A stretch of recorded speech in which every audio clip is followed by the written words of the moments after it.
Hello, this is Tracy Insbinger, and we will be talking about evaluating formal and informal culturally responsive and accessible assessments.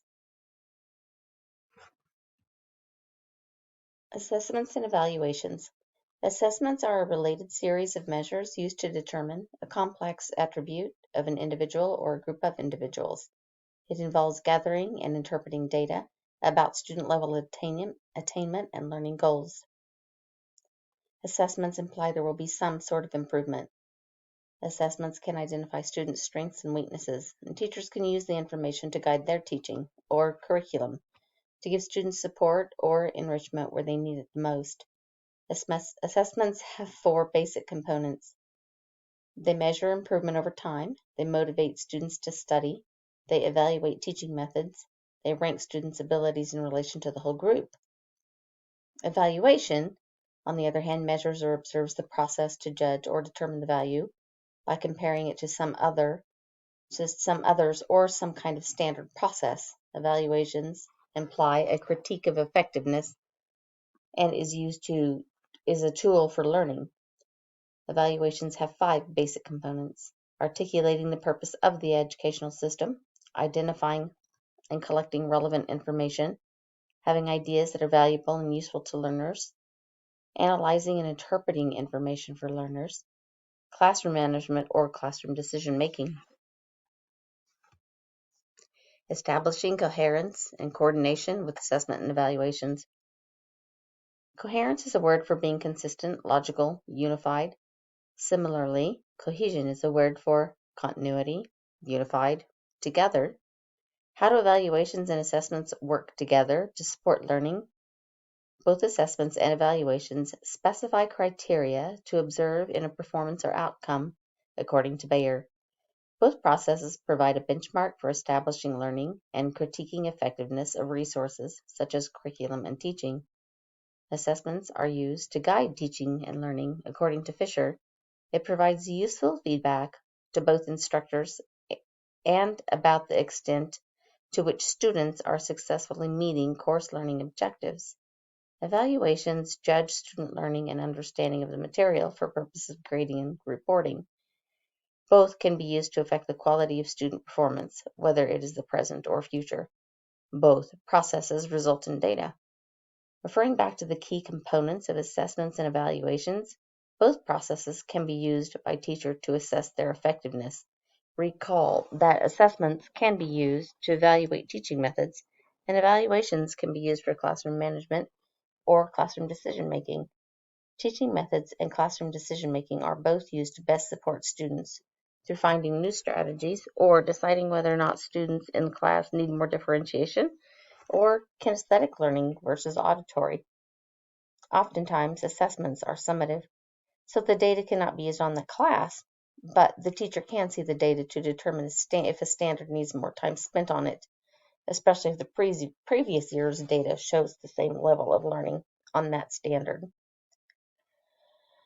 With formal assessments, according to Aquino Kawua-Yambi, students are aware that the task that they are doing is for assessment purposes. An example would be state assessments.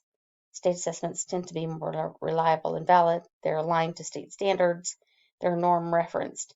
To the degree of which scores are unaffected by measurement errors is an indication of the reliability of the test. Validity refers to what characteristics the test measure and how well the test measures the characteristic. Formal assessments are generally summative, can also be called final assessments, but they both mean that they happen at the end of the school year or maybe even the end of a unit. Informal assessment tends to focus on student learning. Teachers decide what to assess. They are continual in nature, also known as intermittent, and they are formative. They may not be graded. Students may not be aware that they're even being done, but it shows how a student is doing and what changes to a lesson may need to be made. Informal assessments may be graded on teachers' expectations or judged by teachers' expectations rather than on student progress. So there's a little bit of a less reliability there. There's little to compare progress to, and students may be unmotivated since they're not graded. Examples of informal assessments are running records, reflection papers, and even student self-assessments. Informal assessments can also be done during group projects where other students are contributing to the overall product. Now we will take a look at how school leaders are responsible for the mindset toward education, whether or not assessments show quality, equity, and assessments that support academic and non-academic, social, emotional. The necessary roles for leaders. Leaders in education can impact learning, as stated by Leithwood, by setting directions, charting a clear course that everyone understands, establishing high expectations, and using data to track progress and performance. Data can be used to improve teaching and student learning. Effective leaders use their role to inspire staff to work toward the common goal by providing individual support, such as professional development. With the changes in diversity in student populations, leaders need to engage with other agencies able to provide support for students and their families. Principals need to ensure all students have access to education that is high quality and equitable. Equity in education should be a top priority of school leaders. Principals can support this endeavor by providing professional development. Among school factors, the teacher is the most influential on student achievement, and the principal is the second most influential factor. Leithwood. Equity in education. Education must support all learners through equitable lessons and assessments. According to Cowell, one powerful means of bringing students' culture into the classroom is through culturally relevant performance assessments. Equitable assessments will center a student's identity and experiences by asking them to show what they know and can do through multidisciplinary projects. Students have the chance to critically reflect on their learning and share their personal stories. Some states have established learning committees to help guide culturally relevant assessments.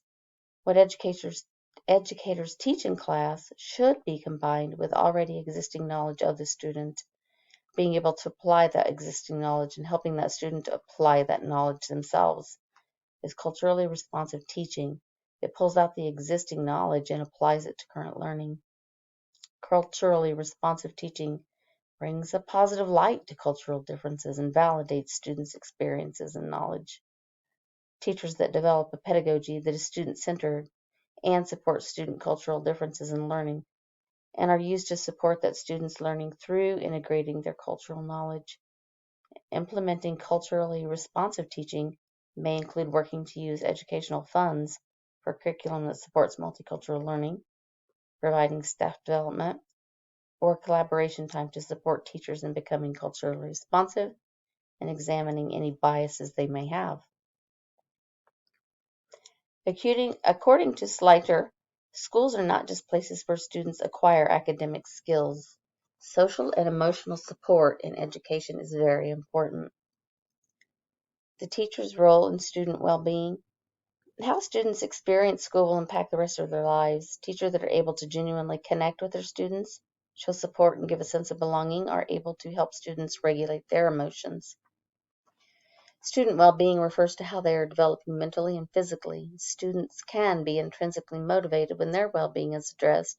Students with good well-being will have less school-related disciplinary problems, have better grades, and in general, be more hopeful about life. Social emotional learning is now standard addressed in learning objectives for many states.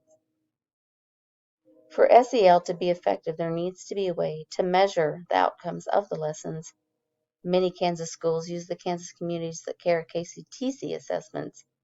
The Kctc is a non-academic assessment or survey that asks students questions on how they see the school climate, how they feel about their relationship with their teacher, how they feel about themselves, bullying, home life, drug use, exposure. The results are available on the Kctc site after the surveys are completed.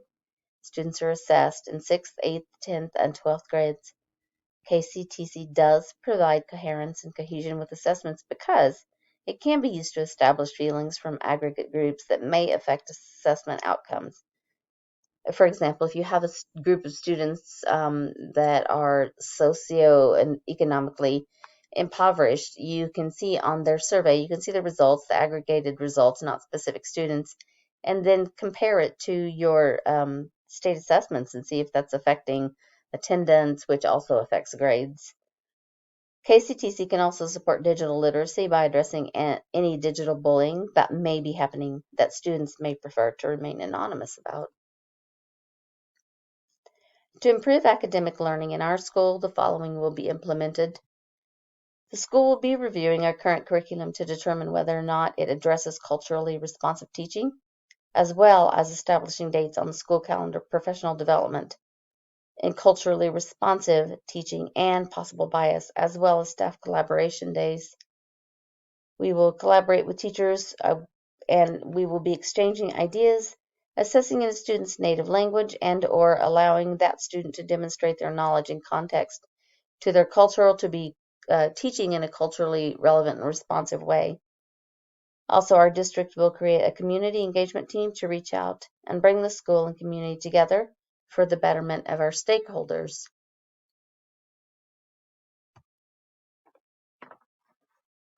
Thank you for watching my presentation. We will be visiting more later about the rest of the